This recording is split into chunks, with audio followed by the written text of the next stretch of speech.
Salam sejahtera bagi kita semua. Dari bacaan kita memberikan tema, marilah dekat ke hadapan Tuhan. Marilah dekat ke hadapan Tuhan.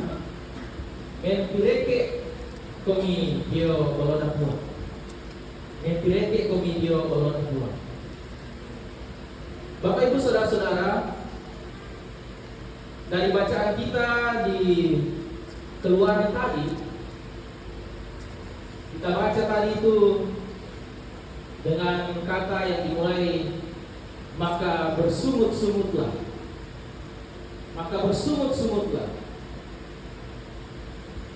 Bersungut-sungut karena apa? Siapa yang bersungut-sungut? Bangsa Israel. Ada berapa orang yang bersungut-sungut? Banyak, bukan satu dua, bukan beberapa jemaat, tetapi dikatakan seluruh jemaat, seluruh umat Israel bersungut-sungut kepada Tuhan. Nah, luar biasa Bapak Ibu. Satu yang bersungut-sungut saja kita sudah pusing, apalagi semua anak-anak kita saja menangis di rumah, merengek-rengek, kita pusing setengah mati. Apalagi semua umat yang bersungut-sungut, bikin pusing. Pasti bikin pusing Musa terlebih Tuhan. Bapak Ibu, bangsa Israel bersungut-sungut. Bangsa Israel gampang sekali marah. Bangsa Israel gampang sekali mengeluh ketika mereka menghadapi situasi yang tidak sesuai dengan harapan mereka. Kalau Bapak Ibu bagaimana? Di jemaat kita ada yang bersungut-sungut? Tidak ada ya? Banyak yang Satu jemaat? Tidak satu jemaat, semua kan tidak satu jemaat. Tapi kayaknya satu jemaat semua bersungut-sungut. Bersungut-sungut tidak ada air. Itu sana sudah ada yang bingung sana. Bersungut-sungut banyak hal. Kita bersungut-sungut. Karena apa? Karena itu tadi, harapan-harapan kita itu kita tidak dapatkan. Situasi-situasi yang kita alami tidak sesuai dengan yang kita harapkan. Dan itu juga lah yang terjadi dengan bangsa Israel dan juga dalam situasi kita. Bangsa Israel gampang sekali menyalahkan Musa, bahkan mereka menyalahkan Allah. Kalau Bapak Ibu salahkan siapa? Salahkan sesamanya? Ya. Salahkan Allah juga? Bahaya. Bangsa Israel bahkan menyalahkan Allah. Sepertinya mereka itu lupa dengan pertolongan-pertolongan Tuhan yang sudah mereka rasakan sebelum-sebelumnya. Baru kemarin Tuhan memberkati mereka. Baru kemarin mereka merasakan sukacita, mereka bersyukur, mereka ditolong oleh Tuhan. Besoknya malah mengeluh lagi, malah bersungut-sungut lagi, menyalahkan orang, menyalahkan Tuhan.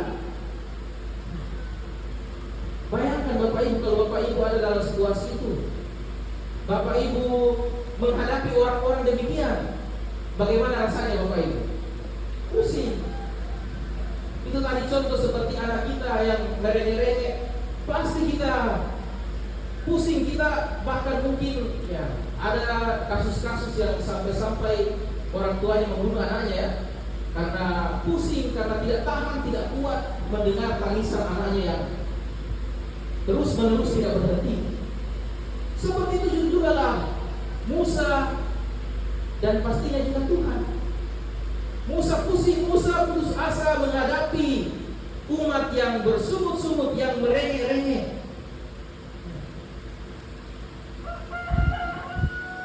Bacaan kita tadi yang kita baca Bapak Ibu, itu bukan sungutan yang baru pertama kali. Itu sungutan yang ketiga kalinya. Sudah berkali-kali. Sungutan pertama itu ketika mereka takut menghadapi tentara Mesir yang mengejar mereka.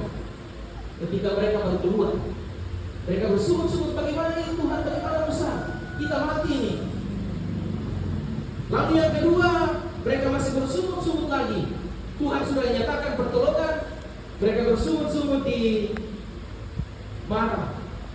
Ketika mereka menghadapi air yang pahit, tidak ada air minum, air di marah itu pahit, mereka mengeluh lagi tidak ada air. Lalu Tuhan mengubah air itu menjadi air yang manis. Mereka bisa minum. Tuhan tolong. Mereka melihat pertolongan Tuhan. Lalu kemudian mereka berangkat lagi. Dan dalam kasus yang ketiga yang kita baca, tidak ada makanan.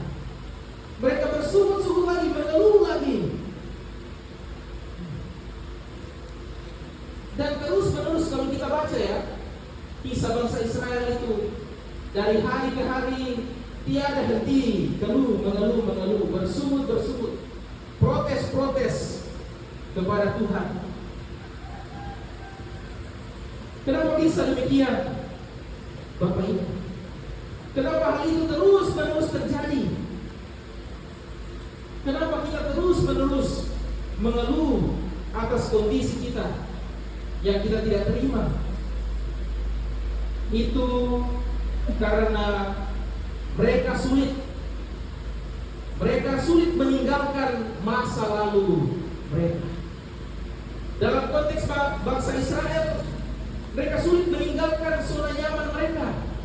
Mereka sulit meninggalkan pola pikir yang lama, pola pikir budak ketika mereka masih berada di Mesir. Itu nyata mereka katakan. Bayangkan Bapak Ibu, mereka bilang seperti ini, mending kami mati di Mesir dengan adanya makanan daripada mati kelaparan di padang gurun. Bayangkan Bapak Ibu, mereka masih mengikuti pikiran mereka yang mereka anggap baik, tapi sebenarnya itu mematikan mereka. Mereka tidak mampu melihat rencana besar Allah yang membawa mereka kepada kehidupan yang lebih baik.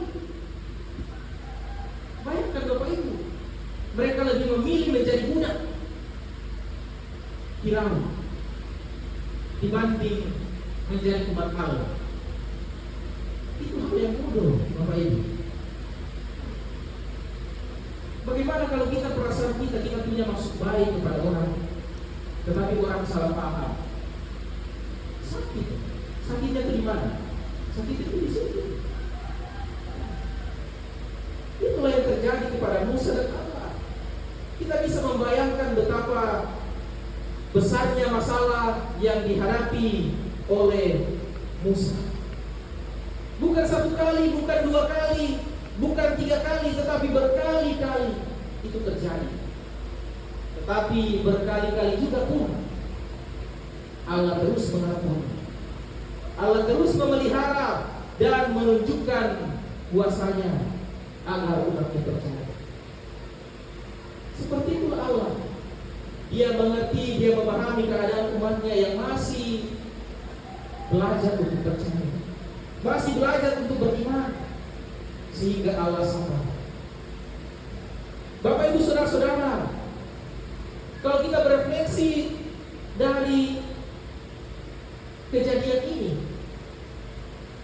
apa yang kita anggap baik, apa yang kita anggap benar, itu belum tentu baik bagi Tuhan. Itu belum tentu baik bagi kita.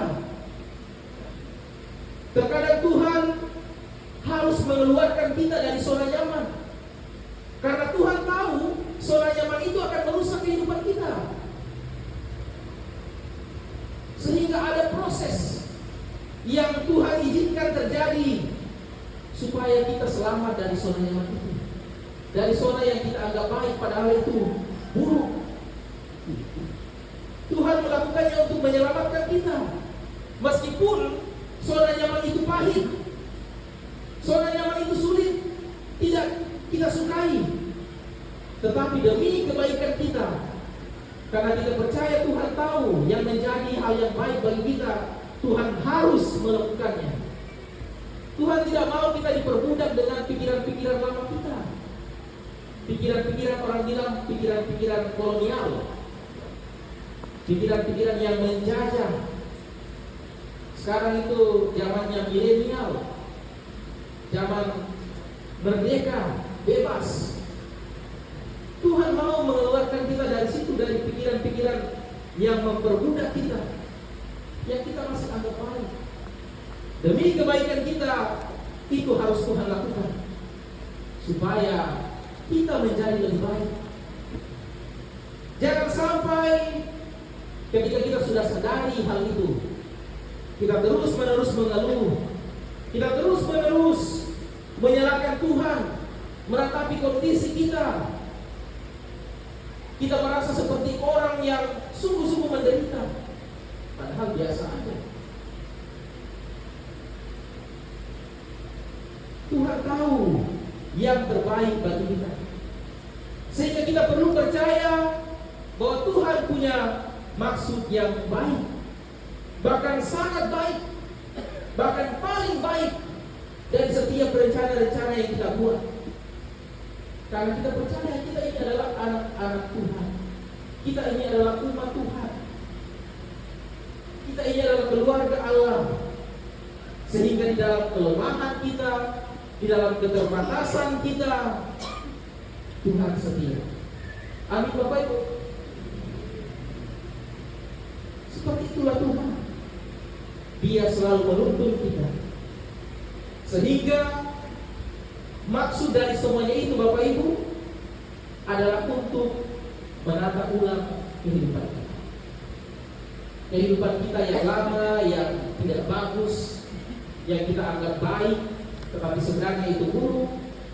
Maksud Tuhan itu baik untuk menata ulang kehidupan kita dari kehidupan yang lama, hidup dalam dosa, hidup menurut pikiran kita, menurut kehendak kita, menuju kepada kehidupan yang baru. Hidup yang baru, hidup yang sudah ditebus, hidup yang sudah dikuduskan. Dan puncak dari semua itu adalah ketika Allah mengutus anaknya, Tuhan Yesus Kristus, mengutus anak tunggal Bapa menjadi manusia. Dia Allah dan sekaligus Dia juga manusia. Dia datang untuk menyelamatkan kita, menebus kita dari dosa, mengangkat kita dari jurang maut. Itu adalah puncak dari penataan Allah. Karya anugerah terbesar yang Tuhan nyatakan kepada kita semua. Itulah rencana Allah, rancangan Allah yang sangat baik. Dan tidak hanya sampai di situ Bapak Ibu ya. Pemeliharaan Allah itu Dia terus melakukan. Allah tidak pernah berhenti bekerja sampai sekarang dan sampai selama-lamanya. Melalui Roh Kudus Dia memelihara kita, Dia menguatkan kita, menghibur kita, Dia menyertai kita, bahkan membaharui kehidupan kita dari hari ke hari, menguatkan kita, menyadarkan kita kalau kita ada di jalan yang salah, kembalilah, memanggil kita kembali, bahkan memberdayakan kita, memfungsikan kita lewat tugas tanggung jawab kita yang Tuhan kasih, lewat pekerjaan-pekerjaan kita. Dan situlah Allah bekerja supaya kita menyatakan kerajaan Allah, kita menyatakan kebenaran. Jadi kita ini adalah rekan sekerja Allah.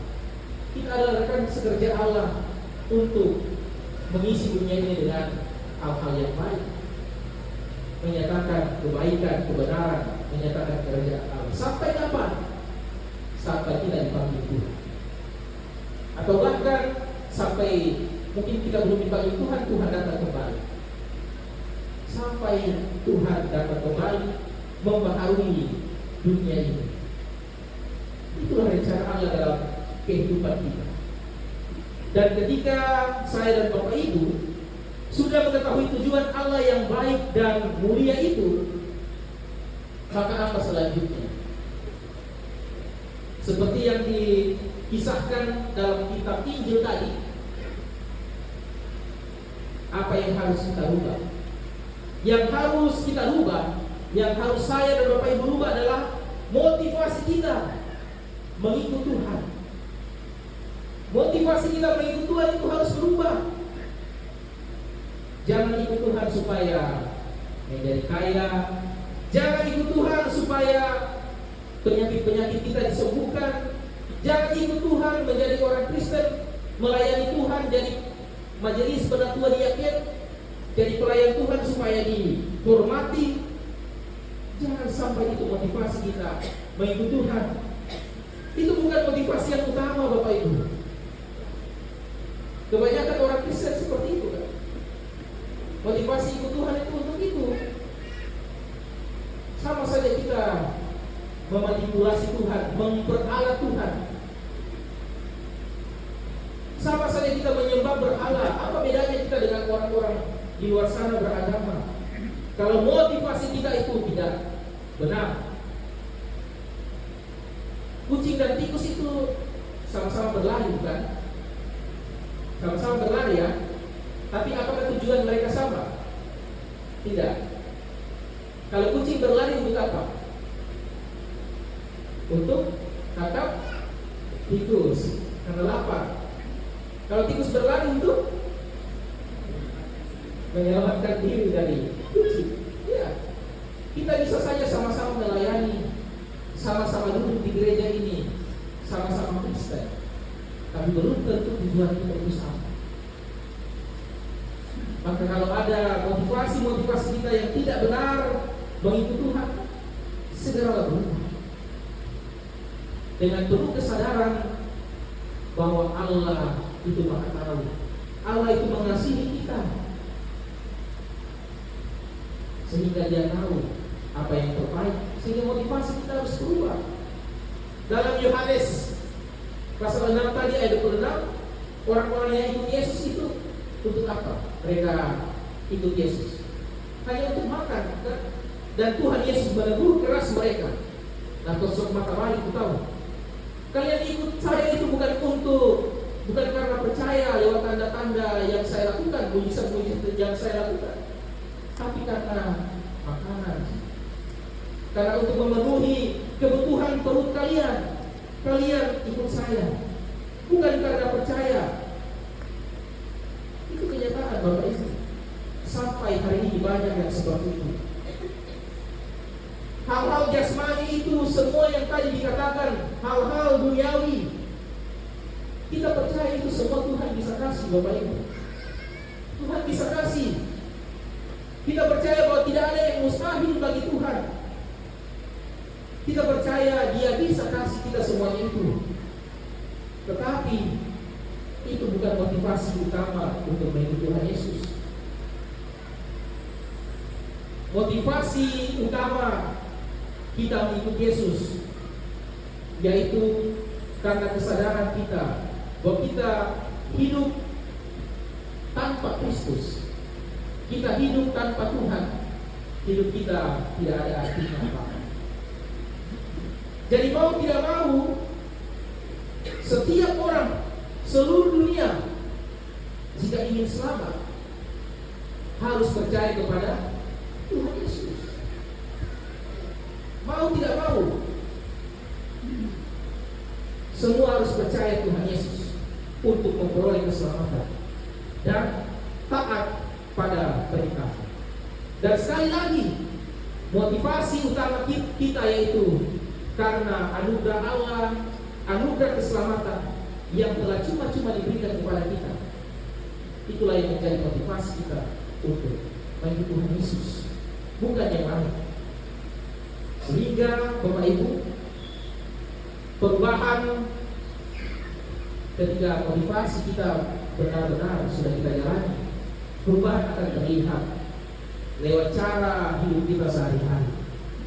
Apakah hidup yang kita jalani ini sudah berpadanan, artinya sudah sesuai bahasa Raya 2 si tete dengan panggilan kita, dengan motivasi kita yang sudah diselamatkan.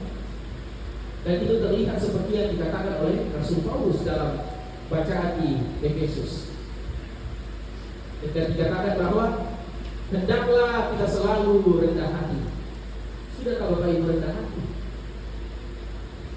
Pena mekadiohan. Lalu kemudian lemah lembut, penuh kasih. Sudah adakah itu dalam diri kita penuh kasih? Mas sorongan kina. Lalu kemudian sabar. Sudahkah saya dan Bapak Ibu sabar? Ketika ada masalah, sudahkah kita menghadapi dengan sabar? Apa maksud Torahnya yang sabar Bapak Ibu? Kesuka kalanku, kesuka kalanku, sabar. Lalu kemudian menunjukkan kasih dengan saling membantu, mengasihi lewat saling membantu. Sipa maktana pena situru pak kaboro. Dan berikut berusaha untuk memelihara kesatuan roh oleh ikatan damai sejahtera. Itu yang akan terlihat pada diri kita ketika motivasi kita itu benar, ketika kita sudah sungguh-sungguh ikut Tuhan. Ada kesehatian satu dengan lain di antara kita. Jangan ada yang bilang, saya tidak cocok dengan dia, saya tidak suka dengan dia. Kiranya jangan ada itu di antara kita. Jangan ada kata-kata seperti itu. Jangan bilang, saya punya beda, banyak sekali perbedaan dengan dia.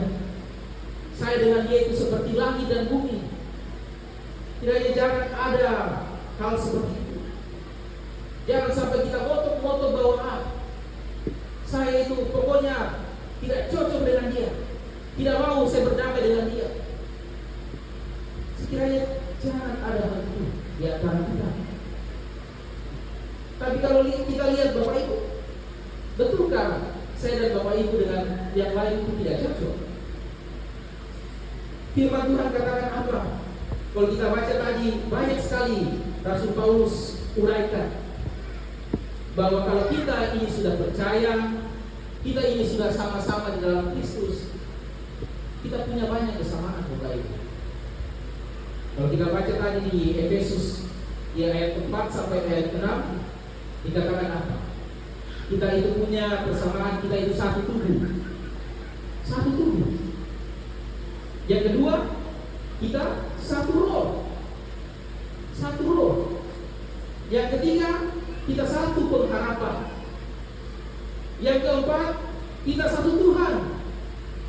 Dan yang kelima, kita satu iman.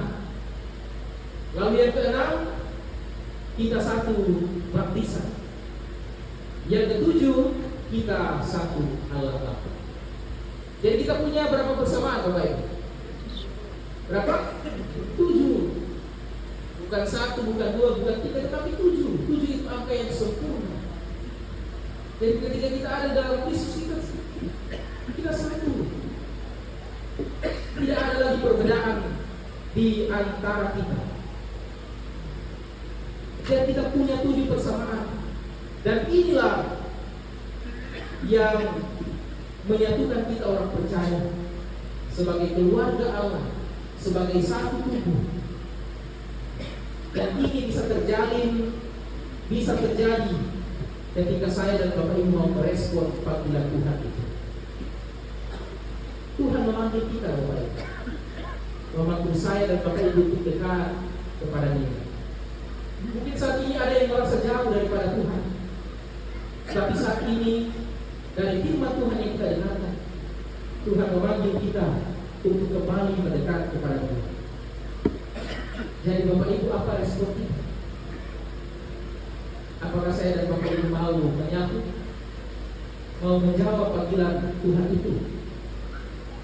Sekiranya Bapak Ibu, selagi kita punya kesempatan, selagi kita masih punya waktu, masih diberikan Tuhan waktu untuk hidup, baiklah kita segera mendekat kepada Dia. Terpujilah Kristus. Amin.